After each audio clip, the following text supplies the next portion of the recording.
The 10-minute drill. This is a big one. Covered by Universal Roof and Contracting. The difference is Universal. On 1010XL. Let's go, let's go, let's go. Hit it. All right, let's do some sports concepts and rationalizations. One thing I'll never understand, and I saw it yesterday, I don't quite get it in this crazy era that we live in, so perhaps you guys can explain it to me. So let me get this straight. You can't put 15,000 in the stadium 6 feet apart from each other, but they can you can down. all cram inside the little atrium there and hug and jump up and down. Said the same thing. Go to the restaurants. It makes no sense to me, but I'm just curious so is that the Braves doing that? Is that what's the decision on? How does that work? I don't know. That's people doing what they're allowed to do, I guess. Yeah. I mean, what about? Then why not go in the stadium then? Because Major League Baseball doesn't let you open the stadium. You further social distance sitting 3 seats over from everybody. The question though doesn't need to be asked of the Braves or Atlanta. You need to ask it of Major League Baseball. They're the ones that say you can't have fans. Can we talk for a bit about the Googans drinking from the Stanley Cup? We can do that too. That's also not a good idea, I don't think. But nonetheless, whatever. I've just I noticed that yesterday. But the answer is Major League. I did too. We made the same comment and seeing it wasn't 15,000, but 1,000 maybe. Yeah. All right, sports concepts and rationalizations coming your way. We call it the 10-minute drill. We go from, what do we have, 16 teams in baseball. We'll get through today, and we'll basically be down to 8, most likely. If not, we'll finish it up tomorrow. I don't appreciate that. Yeah, you must win to force it tomorrow, or tomorrow never comes for the Chicago Cubs. Milwaukee has to beat the Dodgers. The Reds have to beat the Braves. The Cubs have to beat the Marlins, and the Pods have to beat the Cards. So odds what are about the Cards coming out and beating the Pods? Yeah, but the Pods got nothing, man. We were fleeced. Yeah, into this notion that the Pods are anywhere near ready. They lost, Clevenger and Lamet. Yeah. They have no pitching. Yeah, that hurts. And by the way, this is why Tatis and these guys aren't the MVP. I mean, there's no reason you still can't score some runs. The gritty-gutty Oakland A's came back and beat the White Sox, although future Met Liam Hendricks struggled in the ninth, so he should fit in nicely with the Metropolitans bullpen next year, as he's been their best pitcher, and he couldn't shut the door on Chicago, and they had to sweat it out. They loaded the bases in the ninth and had the AL MVP Abreu up, and he hit the first pitch, hit it hard, but hit it to the second baseman, and that was all she wrote, so we'll see what happens in that game 3. That's a good series. That's the Rays moved on, by the way. Rays-Yankees, 2 teams that hate each other, going out to San Diego to play that one, Pross. We just had that beef, right? With the Kevin Cash was calling him out. Yeah, well, good, awesome. That'll be fun. Yeah. By the way, speaking of fans, there will be fans at the NLCS and World Series in Texas. Yes, they said so, and I think will you go? No, I think the number ended up being 11,000, 12,000, which in baseball makes a difference. A lot of baseball games are played in front of 11,000 fans in the middle of July all over the league. Mm-hmm. Mm-hmm. We've got a barn burner tonight, gang. Bronx and Jets. Did I not watch? Was it who's Trevor Siemian? He's a quarterback. And I watched him break his leg or get it bent backwards for what team last year? I think it was the Jets. Yeah. And who was that against? It wasn't against the Broncos. It wasn't. Okay. No, it was against the. It was a primetime game also. Yeah. No, it was against a better team that just throttled them. Who was that game? I don't know. I'm asking you the question. I remember last year I thought, didn't I just watch the Broncos and the Jets? No, it was early in the year. The Jets threw 3 quarterbacks on the same. Cleveland. That was it. Thank you, Beef. Thank you. Yeah, Cleveland and the Jets. I got that thriller last year, and now I've got the Denver Broncos. This is 2 coaches who won't be around next year. This is a relegation game. Yeah. Loser goes to the CFL. Yeah. It's a dog with fleas. You don't turn much on a legend in your city, in the Mile High City. John Elway is a legend and has done everything you could imagine. But he's had a string now for the Denver Broncos, and this is a Broncos franchise. We said this, I believe, last year. The Broncos hadn't had, was it back-to-back losing seasons since the 60s or something like that? It's some incredible. They have now? Well, the Denver Broncos are, my point is, the Denver Broncos are a proud franchise. For sure. And of late, the 5-11, 6-10, 7-9, and now off to an 0-3 start.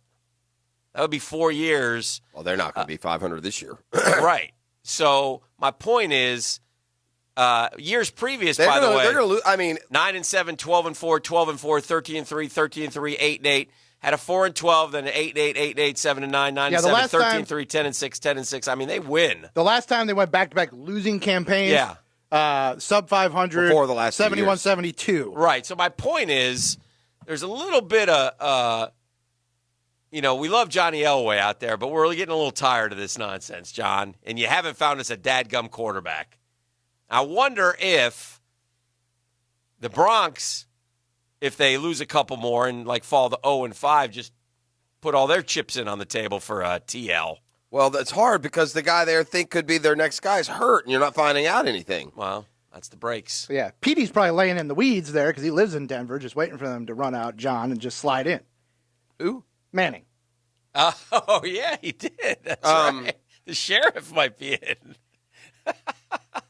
I'm going to come in and draft Trevor Lawrence, and it's going to be great. We have the first pick. I'd like to apply for president of the team. Now, I'm just wondering. I'm They're going to lose tonight, I think. Think about that. I've heard some buzz about this getting disillusioned. Disillusionment with Elway and the fact, remember he traded up for the who's the tall kid from Florida who played at Memphis? They drafted. What's his name? Paxton Lynch. 6'7", and they've really missed on the Case Keenum for a year, and like I said, they hope Trevor Drew Lock is their guy. Simeon, and since Manning left. those guys worked. Those guys were at least serviceable when you had that great defense. They don't have that same great defense they had. Right. Well, they weren't serviceable if you're 5-11, 6-10, and 7-9, though. Well, yeah. Right. So I guess the first year they went with the great defense. After Manning left, they went 9-7 with Simeon and Booker and Demaryius Thomas still there. But yeah, they haven't done anything in 4 years. This is going to be 4 years. Yeah, no. And I'm just saying that doesn't fly. Denver is a proud NFL town, bro. Yeah, they don't like losing. Well, and think how bad it'll be if they lose tonight to a Jets team that everyone thinks is about the worst in the league. But and they might. I know they're Who's down favored? I guarantee you that's a pick 'em. It's a 1-point game now. Jets won. Yeah. Yeah. Probably started with the Broncos and their quarterback situation is so bad. Once there was word that Blake Bortles might play, if I said you they have shifted to the bet line. this game, you'd take the Jets. I wouldn't would, you? yeah. Ooh. What have the Broncos done to inspire any confidence in you? None. I agree. And now you're down to a quarterback who's never played, and he was unless somehow not this good kid last can week. have one of those games. Just understand, he's an undrafted free agent, but unlike Gardner Minshew, he didn't come in and complete his first 21 passes as a pro. No. Most aren't Gardner Minshew. We can't now all of a sudden give this great hope to undrafted rookie free agent quarterbacks. By and large, 9 times out of 10, they're going to be terrible. Yes. We kind of lost sight of that last year. The Heat, on the surface, had a loss last night, but they really had 3. And the other 2 are, over the long haul, going to hurt them more than the one, which was losing the game. But Goran Dragic, who's been terrific in this postseason, especially lately, and an emerging all-star who's becoming one of the NBA's best player, Bam Adebayo, both suffered injuries last night, and there's serious concern that they'll be able to play on Friday. Dragic, a plantar tear in his left foot, so he tore his plantar fascia. So we'll ask Doc here in a minute, but I can't imagine he play. So you rub some dirt on it, and you're back tomorrow. Well, or cut off the foot and play one-legged. I heard Timmy Legler. Timmy had that same injury. Yeah, missed 3 weeks. So he's probably going to be done. Timmy also had a facial injury recently and had that taken care of. I don't know why you'd say that. Meanwhile, Adebayo had x-rays on his shoulder that were negative. Briefly examined on the sideline, and so while he'll play, he's certainly not going to be at full strength. And don't forget, Jimmy Butler went down early in that game, rolled his ankle. He came back in and played, but he's not going to be full speed either. So that's it was Tyler already Hero go for 60. It was an uphill fight already. It's over. And now it's can you get a game? I mean, really, the betting line in Vegas should be, do the Heat win a game in the series? It's so disappointing on so many levels, but really just for fans who want competitiveness. Well, full strength. I really do think that if the Heat had stayed full strength, they would have given them a series. I know. A lot of people don't. We'll never know now. Yeah. I don't think so now, though. Not without those guys, because Dragic isn't a sexy, player, but he's really good for them. Yeah. And that's why they won. As we talked about, they have 7, 8 guys that, Beef said that somebody had tweeted last night, and it may have rung true until all these injuries happened, but similarly to the Lakers trying to do another three-peat back in the early 2000s when they lost to the Pistons for the first time. Yeah, everyone thought, well, yeah, the Lakers got the top two players, Kobe and Shaq, but then the Pistons had players 3 through 9. Right. And that's kind of what they had this the better group. Yeah, Just had the star power. and it looked like the Heat might have that kind of You know who's a good makeup. player for the Lakers, though? Who's the Lakers' third best player, by the way? Who is it? Yeah. Because I think it's debatable, but I'm just asking you guys. There's a guy to me who, when he's focused, is a really good NBA player. When he wants to be, and he seems Rondo. Yeah. Rondo's when he wants to be, he's a terrific player. Rondo seems like he's a pain in the He's rear squirrely. end. Yeah. Upstairs. They say though he's actually a good veteran presence great. on the team. He's not. He doesn't create any division. No, He's- I'm not saying Yeah, that. yeah, I yeah. just If you remember a few years ago, when my team signed 30-year-old Rajon Rondo and 35-year-old Dwayne Wade in an effort to get younger and more athletic, the younger players all gravitated to Rondo as the leader. Wade was like a diva, right? And Rondo was their guy. He was the leader. Yeah. I think when he wants to be, he's perfect on that team because he doesn't care about scoring. He's like, do I have to shoot it? Do I have to? All right, I'll shoot the three. Swish. We make a lot. We make a lot of LeBron having a chance here to lead 3 different teams to the finals. In some ways, should to win 3? Yeah, to win 3. Yeah. In some ways, should he get less credit than the guys who join a team and stay with them for their whole career? In some ways, if you go make a super team, which he did in Miami, and he's done obviously again. the Lakers were He's going to done get again. somebody. Yeah. Right. So in some ways, yes. Like when Bird's guys, aged out, he wasn't going to have a chance to win. It's not like he went and joined the Pistons. No. Now, who are the guys who? Is there any off the top of your head who won one, team changed, won another? Kobe. Dwayne Wade. Kobe. Oh, like the Same team changed team. around him. Yeah. Dwayne Wade had happened, but Wade. he got LeBron. Yeah. So He changed by hitting the power Kobe. ball. Kobe won Kobe, yeah, with for sure. Gasol. Two different Kobe groups. completely reshaped the Yeah. entire Yes. roster. Yes. Except for him. he should get more credit than LeBron for winning with 3 different teams. I would say yes. Yeah. In a way, yes. In a way. But, LeBron is LeBron. I'm not trying to diminish that. No, That wasn't my you can't- intent. well, you but can't I'm trying to gauge Magic Johnson's career against LeBron's. Right. Where, they're going to end up with the same amount of titles here, but, Magic stayed. Well, for now, but he ain't done. You could probably argue Duncan as well. Yes. Because Duncan was Yes. the main man in '99, and that one team with, that beat the Heat, Admiral. that's a totally Yeah. different team. Yeah, that's fair. That was Sean Elliott and the Admiral. And Yeah, that's good. That's a good one. So, but yeah, LeBron, 10 finals in 11 years, man. No. Is that good? Yeah, there's no debating. It's like what we said about Anthony Davis. If he was as great as he looks now, he'd have been in the playoffs But he doing wouldn't. something. I guess he wouldn't have had 10 finals in. Would he have had 10 finals in 11 years if he had just stayed in Cleveland the whole time? No Yeah, way. yeah. No. Yeah. No. Yeah. No Right? way. There's something to be said for knowing when to get off the ship, too. Correct. He did it. He's done it properly every time. I Every think time. Was that For correct? his I saw own that personal timing. yeah. Somebody said, LeBron, the only 3 franchises have more finals appearances than LeBron James? Yes. Yes. Only 3 franchises. Yeah. That's incredible. And this will be, he will be, what is he? He's now? 35. No, what is his record in the finals? He's 3-8, right? Is it 3-8? 3-7. This is his Yeah, 10th. No, 3-8. 3-8. 3-8. He lost 07. Then he split with the Heat. Right. That's 2. Then he went to 4 straight with Cleveland, Yeah. winning One. 1. Yeah. And now this one. And he'll win this one. It'll be 4-8. 4-8? Sounds right. Wow.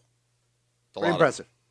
You lose track. You know what guy's good when you lose track? You can't keep track of all his finals appearances, whether he won That's or lost. impressive, man. And He's lost 6, no? He lost the No. first one. Lost the first one. He's Lost went 2 in 2-2 in Miami. 2 in He Miami. lost 3 with the. That's 6. Yeah. Okay. So he's something at 6. 3-6 he must be. Well, how can that be if this is his 10th? Well, this 3 is and his 6 10th. He's is- 3 and 6 is is 9. This is his 10th. This So would it'll be 10. 4. So I he thought would be 4 and 6. I thought this was his 10th in 11 years. Well, that's it, though. That's all the time. Oh, okay. So then he's 3-6. So Oh, well, there's one more. I don't know where I'm missing one. You're not counting 07. 10th in 11 years doesn't count 07 when he got swept with the Cavs. I don't think he's been 10 and 11. then that would be 11. I'm going off Dan saying 10 and Yeah, 11. it must be wrong. Yeah, that's wrong because we just added him up. Yeah. He played with 1 with Cleveland, then he played with 4 with Miami, then he played 4 more with Cleveland. He has to hold like every NBA Finals record, right? Well, As far points. as He's got longevity. 2,000 more points than Jordan. He's got Yeah. 50 games. Maybe not 2,000 more, but he's got more. He leads as a playoff scorer. It's incredible, though. Unbelievable player, a generational player. Changed the game from the standpoint no one has the skill set of LeBron James. And if there's no comp, find me a comp. That's one reason the Lakers are good. You guys give me a historical comp on Anthony Davis. And by the way, one other thing about LeBron, he plays. If you're LeBron and he left 3 teams, Cleveland twice and the Heat, and do any of those teams hate him? I don't think the Heat liked him too much when he left. I don't think so, but I mean, it wasn't. I don't know if I think he was only hated in Cleveland when he left. First time. But then he came back. He came back and won. Forgiven. Yeah. I don't think he was hated in Miami when he left. It was almost like, all right, it's over. Riley was pissed. Because Riley was pissed, but he left, and Bosch had the heart thing, and it was just like, all right, it's over. Yeah. Plus, I mean, the Heat have 6 fans. They don't care. Also true. Well, he wasn't because it hasn't been a narrative at all going into this finals. It hasn't even been mentioned. Barely mentioned that LeBron won titles in Miami and is now playing against Miami. If there was any kind of angst there, carryover, that would be a bigger inflated storyline. Yeah, that's true. It's just interesting, though, that you would think, I don't know, he just seems to. Now, the only thing missing on his resume is that people would say, well, he should have won more. But he should have won more in Miami. Yeah. That was to his. He shouldn't have lost to that Dallas team. No. Losing to the Spurs, that was losing to Dallas, you just caught him at the wrong time. In some ways, he's lucky. I mean, they hit a miracle shot, or he would have gone 1-3 in Miami, and then what would the narrative be? After Ray? Yeah. That's a good one. I mean, that would have really changed things. Hey, I was happy for a local kid. The NCAA, I guess they think they're funny or like. Well, that's what we said. Yeah. They backdoor made agreements, and it's terrible, and and. Joey Gatewood is from here at Bartram. He was a 5-star recruit, or certainly a big recruit. He went to Auburn.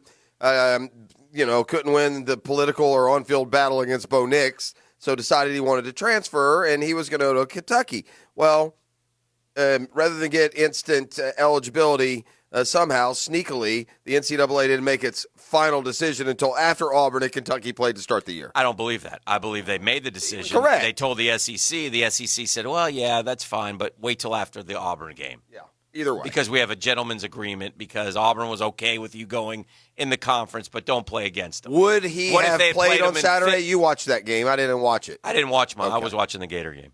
I don't know. Will he play this Saturday? Is he the guy? I don't know. I just know that the kid deserves to play football. You know what I mean? The kid, this is a kid who's done everything the right way his whole career, in my opinion. He stayed at Bartram Trail. He had all these high schools and they rotated quarterbacks, and Joey was by far the best quarterback there, right?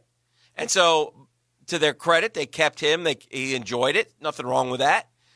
Had his heart set on being the next Cam Newton at Auburn. Committed to Auburn like his sophomore year of high school. Stayed true to that. And how did Auburn repay him? With a middle finger.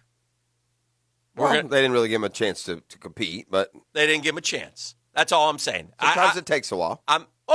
But to get your chance. I mean, you can say Bo Nix even if Bo Nix becomes a Heisman Trophy winning quarterback. Okay, last year, if you watch football at all, you could see the kid struggling and wondering why wouldn't they put in Gatewood. Couldn't you say the same thing about Kyle Trask? Struggling? No, he's better than Felipe Franks every second he was on campus. That's obvious at this point. Felipe Franks could play a million years of college football and not play as good as Kyle Franks is playing. I mean, what if he had just decided after year one? I have a hard time. Because he's not as big a... I'll say this. That's a narrative, but if Mullen knows anything, he knows quarterbacks, and maybe Kyle Trask simply wasn't quite ready. Yeah. Well, maybe Gatewood's not. I mean, I don't know. I got to say, and maybe it's too early to know. You would have found out. In other words, he didn't get to play at all. He didn't play at all. Yeah. If you watch that Florida game, it was or even the ball down on the 5-yard line, put in the 250-pound sledgehammer. I don't know what Gus Malzahn. Now, look, I do know there's serious politicizing going on there because he's the son of a former Auburn quarterback, so that certainly is part of it. But maybe, And you're being naive if you suggest it's not. Well, of course it's part of it. Of course it is, yeah. Yes. And I'm not being naive. I understand that. I thought that all along. But maybe Malzahn's way is he makes a decision, and he's that guy to get as good as he can if he's going to win. If he's going to win at the highest level moving forward. Yeah. I don't know if that's even the case. LeBron 3-6 in the final, so I was got the one number wrong. Yeah, this is his 10th. Yeah, it's his 10th, 3-6, and he'll go to 4-6. By the way, I'll just say this before we stop, and then we'll welcome in Doc Murphy. The Pac-12 is like the guy who shows up late to your party, drunk and reeking of weed. He throws up in your planter, and then he says, "Hey, everyone, follow me." Hey, Pac-12. Really? You don't come bebopping in with your 7-game schedule 2 months late and say, "Oh, let's expand the playoffs." Did the weed make him vomit or the alcohol? The combo. He got a little dizzy. Yeah. This is the drill. Get the spins. It was edibles. Custom Tree Surgeons Thursday. Beef, you want to do caller number 3 today at 641-1010? Let's do it. What are they going to get? Caller number 3 right now is 641-1010. Dan, going to go home with a $25 gift certificate from Winn-Dixie. Score more savings in the Winn-Dixie app. Download today for winning deals, your mystery bonus points, multiplier coupons, and more. Winn-Dixie, it's a win-win.